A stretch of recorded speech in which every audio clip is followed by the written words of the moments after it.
A'udzubillahi minasyaitonirrajim. Bismillahirrahmanirrahim.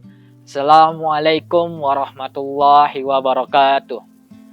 Innal hamdalillah nahmaduhu wa nasta'inu wa nastaghfiruhu wa na'udzubillahi min sururi anfusina wa min sayyiati a'malina. May yahdihillahu fala mudhillalah wa may yudlilhu fala hadiyalah. Asyhadu an la ilaha illallah wa asyhadu anna Muhammadan abduhu wa rasuluhu allazi la nabiyya ba'da salatan salaman wa ala rasulillah. Pertama-tama yang paling utama kita sampaikan puji syukur kita atas kehadirat Allah Subhanahu wa taala, di mana dengan berkat atas rahmatnya kita masih diberikannya kesehatan serta kesempatan dapat melaksanakan kegiatan kita masing-masing di dalam ke dunia ini. Selawat serta salam mudah-mudahan kita mendapatkan syafaatnya di yaumil akhir kelak kepada Nabi besar Muhammad sallallahu alaihi wasallam dengan lafaz Allahumma shalli wa sallim wa barik alaik. Mudah-mudahan dengan syafaatnya kita menantikannya di yaumil akhir kelak. Amin amin ya rabbal alamin. Baik, dengan adanya saya di sini, saya ingin menyampaikan suatu ceramah singkat yang berisi jangan pernah insecure karena kita merupakan hamba-hamba Allah yang terpilih. Sahabat-sahabatku, dimanapun kalian berada yang saya cintai karena Allah Subhanahu wa ta'ala. Insecure merupakan bahasa adopsi dari bahasa Inggris yang berarti memundurkan diri dari segala sesuatu. Dalam hal ini, insecure merupakan sesuatu yang membuat suatu pribadi seseorang tidak mampu untuk melakukannya, membuat dalam psikologi dalam diri orang merendah dalam artian tidak mampu untuk membuat sesuatu yang dimiliki oleh orang lain.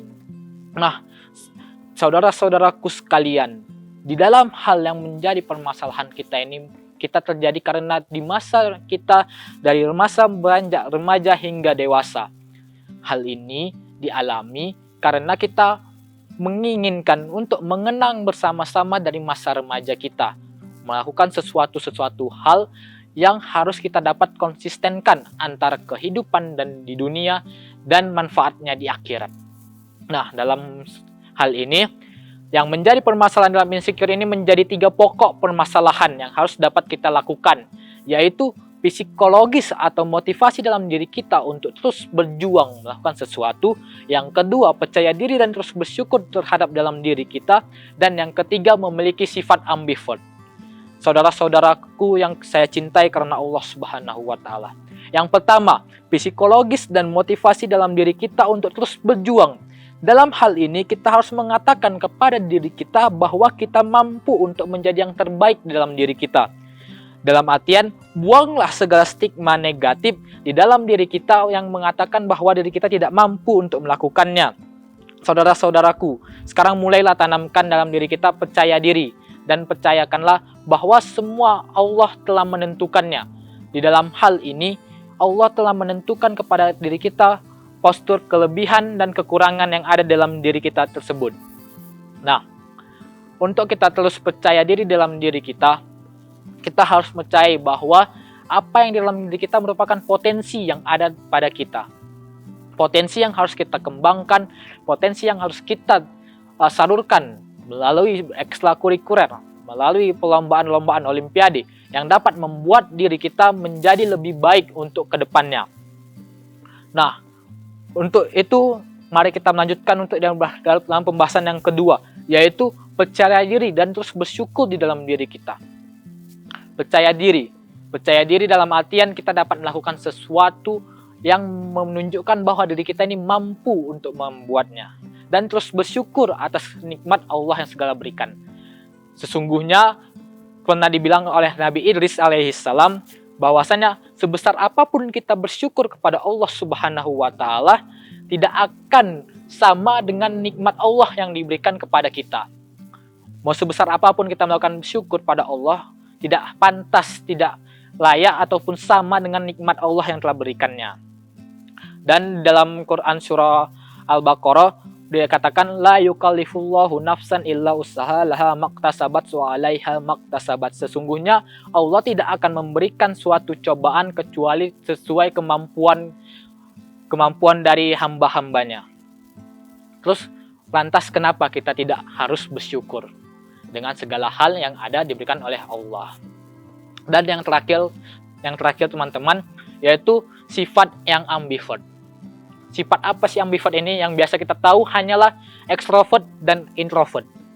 Jadi, di dalam ambivert ini, kita menjadi seseorang yang bisa memposisikan diri kita untuk menjadi introvert di dalam lingkungan ataupun menjadi extrovert dalam lingkungan. Misalkan di dalam lingkungan yang buruk, kita menjadi introvert, kita tertutup dalam lingkungan yang buruk, mengikuti pergaulan-pergaulan yang bebas, yang tidak selayaknya untuk kita, yang tidak baik untuk kita. Kita tertutup dalam diri kita mengikutinya.